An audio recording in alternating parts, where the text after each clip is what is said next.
Hello, everybody, and thank you for tuning in to the Liberty Report. With me today is Daniel McAdams, our co-host. Daniel, good to see you. How are you this morning, Dr. Paul? I am doing well.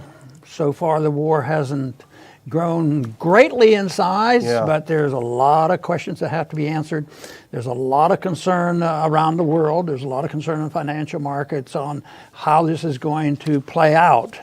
And we want to try to answer some of these questions. I want to start off with talking a little bit about why did we feel, or our administration feel compelled to assassinate Soleimani? Yeah. And I would say that there are many things, many lies told, much disinformation, and yet Soleimani was, arriving in Iraq, and so there are different stories on why. Our government says he was coming to orchestrate a killing and more Americans, and they even got around to justifying this by saying, well, that's legitimate. Preemptive killing is okay because we know he's going to do it. He's killed a lot of people. So there's a lot of information floating around there. But it doesn't answer the question, why now? Why did they feel so strongly about him being assassinated? For some reason, I just don't buy into, all of a sudden they discovered that this military leader of Iran decided that he would come in a very normal diplomatic manner, arrive in a commercial flight and come into Iraq. Iraq's our friends, we created that country. They're our buddies, and walking into this trap and get assassinated. And it isn't, I just don't believe it's the fact that they really believed he came, to kill Americans. I want to put up a map and show why I don't think there's any reason why the Iranians would go out of their way to precipitate a fight with us. There it is. We've had it up before, right in the center. That's Iran. And all the flags, those are our bases. And he would decide that, come in and have a military attack and start killing more people. Well, it doesn't make any sense. But it also means that if anybody should feel threatened, it's Iran. Look at this. It's totally surrounded, and how many nukes are there, and how many submarines are sitting out in there. So the situation is designed to build up great hatred and animosity toward a leader in a country that we don't like, and for a long time we've been trying to undermine them.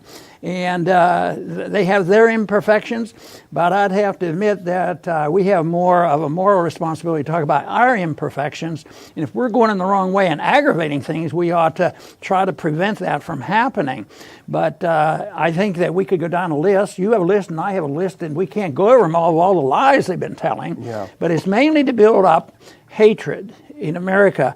And unfortunately, they're very successful. Whether it's a conservative station or a liberal station, the whole effort is designed to, destroy the reputation of this man, and that we are justified. We're on the moral high ground, and I think they're closer to their homelands, defending their homelands, than we are. We're 6,000 miles away from home, and we continue to aggravate, and we've been doing it for a long time.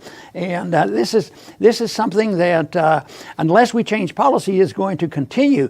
But they're very much together. The military forces are made up of United States and Saudis and Israel, and they're the ones who are most vocal about destroying the government of Iran. So there are other suggestions on why, but I want to go and dissect this out a little bit more, about just why was he assassinated. And the thing is, it's just the same. If you somehow say this was a bad idea, we shouldn't have done it, and the things they're saying about Soleimani aren't true, then of course the reaction among a lot of people, oh, you just love this guy, you hate Americans, you want to see them killed. And it's just the same. You'd think that after 2003, after the lies in 2011 justifying the attack on Libya, and so on and so on and so on, you'd think that people would pause a little bit when they hear the exact same things being said about the bad guy of the week. They would stop a second and say, hey, maybe they're lying this time, But the claims that were made initially about the attack, they are really not holding water. They're falling apart. One of these occurred primarily, and we'll talk a little bit about the vote in the Iraqi parliament yesterday, which was very significant and interesting. But during this debate, and this has been reported in several media outlets, that the acting Prime Minister Mahdi stood up and explained that Soleimani was actually on a diplomatic mission. The Iraqis had agreed to act as intermediaries between the Saudis and the Iranians, and the Saudis had delivered a peace agreement to the Iranians, and Soleimani was going to Baghdad to give his response. And this is how the reporting goes, which makes it interesting in that the U.S. knew this was happening. So this kind of throws some cold water on the idea, and as you suggested earlier, here he is, he's coming into town to plot attacks against Americans, and he's waltzing through the airport without a care in the world. Doesn't seem to make sense. So if he was on this mission, who would be interested in derailing any kind of peace between Iran and Saudi Arabia? And I think it's probably worth speculating on that. Yeah, I want to read two of the headlines in the news that came out. And again, this is not proof of anything, but it should make people stop and at least think. Because what if it is true? What maybe there is a balance rather than what you're hearing on the news media. People now, when you just ask them, do you trust our government? Does the government ever give us clear information when they have commissions and study problems?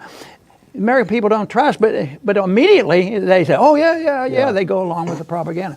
But here's one headline: Soleimani was in Baghdad on mission for Saudi peace. You say, oh, well, that can't be true, you know. They just brush it off. But another one: Soleimani was to deliver Tehran's reply to Saudi de-escalation letter when killed. And this is what the Iraqi Prime Minister said. Yeah, during the debate. Yeah. So this is big if it even has an iota of truth. Yeah. And of course, everything in the past week or so, I can hardly believe that they can get away with blaming Iran on all this. Yeah. You know, it doesn't add up. It doesn't make sense to me. And here you have Trump was in Mar-a-Lago. He was down there. I think he was surrounded with Lindsey Graham, Marco Rubio, Mike Pence, and Mike Pompeo. It's hardly surprising he wanted to kill someone after having to deal with these guys all weekend. But they presented him some options. The military guys presented him some options.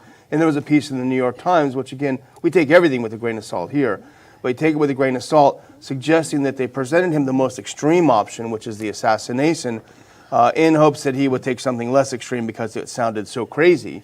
And he said, I'll take that one. You know, this is what they reported, that he would do that one. We know that Pompeo had floated the idea of assassinating Soleimani, I think, a year ago or so. So again, this undermines the suggestion or the claim made by the administration this was a threat of an imminent attack, and we got to kill this guy because the attack's coming. First of all, I don't see how that would stop attack anyway, because it's not just one guy. It's not like he's going to run around, you know, with a bomb. And Craig Murray, who we had his article on our site, and he's a former UK ambassador in Central Asia. He makes a good point, and we can talk about this a little bit. That when when Pompeo said an imminent threat of attack, he was using a term of art that's detailed in something called the Bethlehem Doctrine of preemptive self-defense. So imminent, according to the specific legal definition of that term, according to this doctrine, doesn't mean what we think it means. It doesn't mean that there is any details.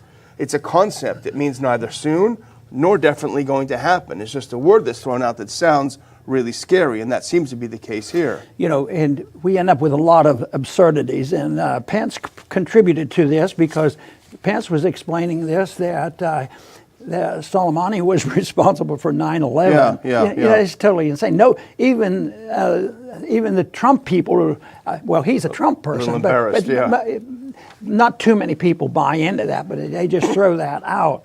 But the other one is that when they voted to kick us out, which we never should have been there, and we ought to listen and just leave. But Trump always likes to get the bills paid. You know, if he's going to get out, if he's going to stay in United Nations or NATO, pay your bills, pay your bills. So he says, we're not going to leave until you pay us, you know, for us building you this wonderful air base, you know, and that wonderful embassy. I mean, that has to be fairly absurd, and yet it passes off as more propaganda. Yeah, speaking of Pence, you know, he said, well, 10 of the 12 hijackers were close to Soleimani. First of all, there were 19, and 15 of them were Saudis. The Saudis were not close to Soleimani. You know, so the whole thing is cockamamie. It's the same old thing. It was the Condoleezza Rice. You know, we don't want the smoking gun to be a mushroom cloud kind of thing, and a lot of people buy it. But you moved us into our second area of topic of conversation, which is really fascinating: the Iraqi parliament vote.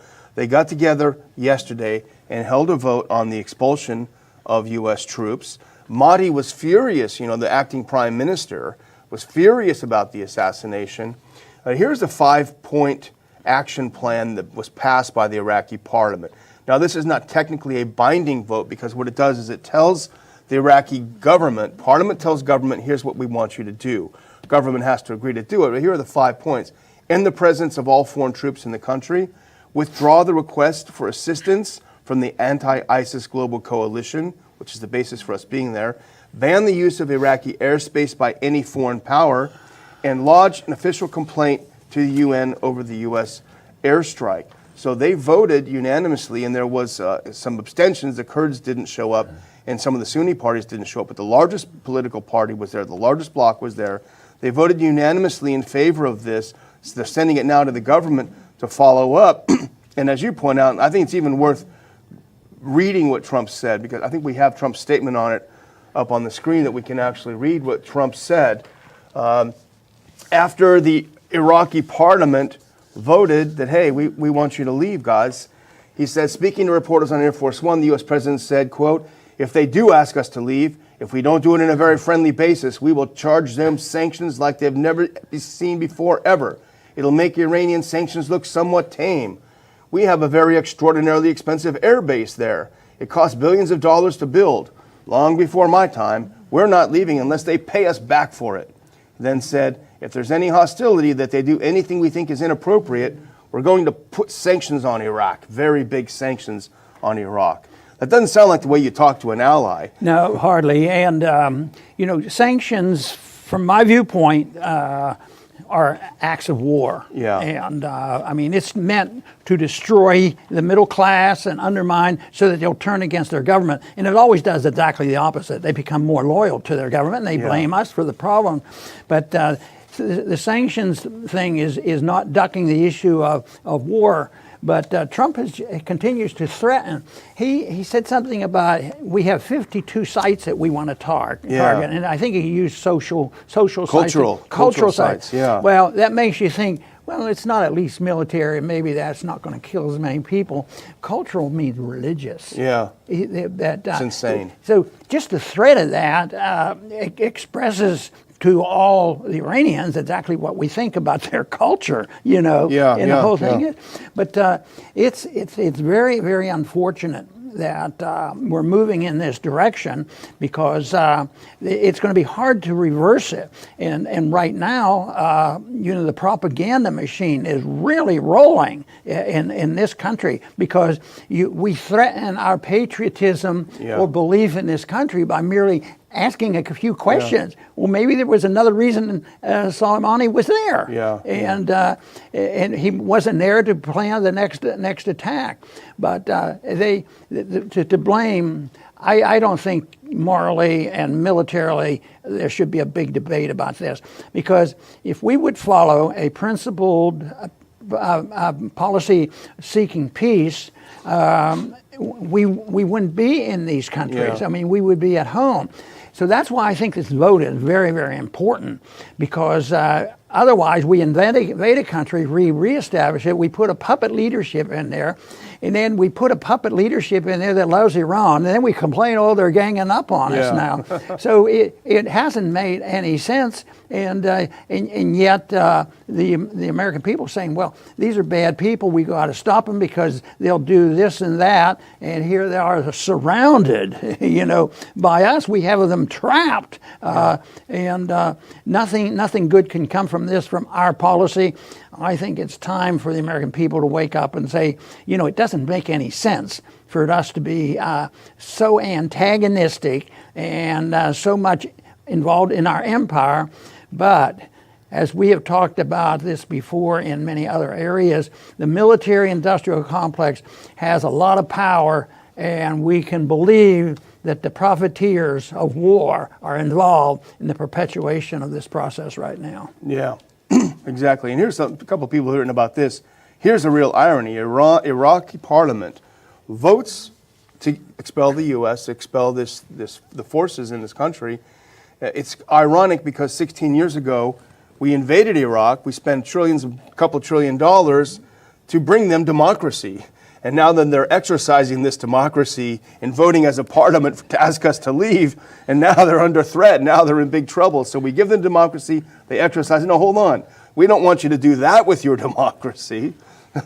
You know, we have a very strong, clear position about what our organization is trying to do. It's in our title, Peace and Prosperity. Yeah. We believe in that. That involves the non-interventionist foreign policy. But when this story came out about Soleimani going on a peace mission, it reminded me of a tragic history, part of our history, which was a true coup, a military coup in this country, and that, of course, occurred in 1963. Yeah. And I don't know whether you can get any more facts out to come to the conclusion that the CIA was involved in the assassination of Kennedy. Yeah. And the story then was that Kennedy had softened. He always leaned toward peace, but he wanted to get out of Vietnam. Yeah. He wanted to have relations with Cuba, and he wanted to talk to Khrushchev. And there were a lot of people, especially the CIA and the CIA agents who got fired, and also the military-industrial complex, because that's how they make money, is this. And for that reason, they had to commit an assassination. So in a way, you know, if you're a leader of a country, boy, it's risky business to come out for peace. Yeah, and yet, no kidding. Yet if you take a poll and talk to the people, what do you like? Do you like war or peace?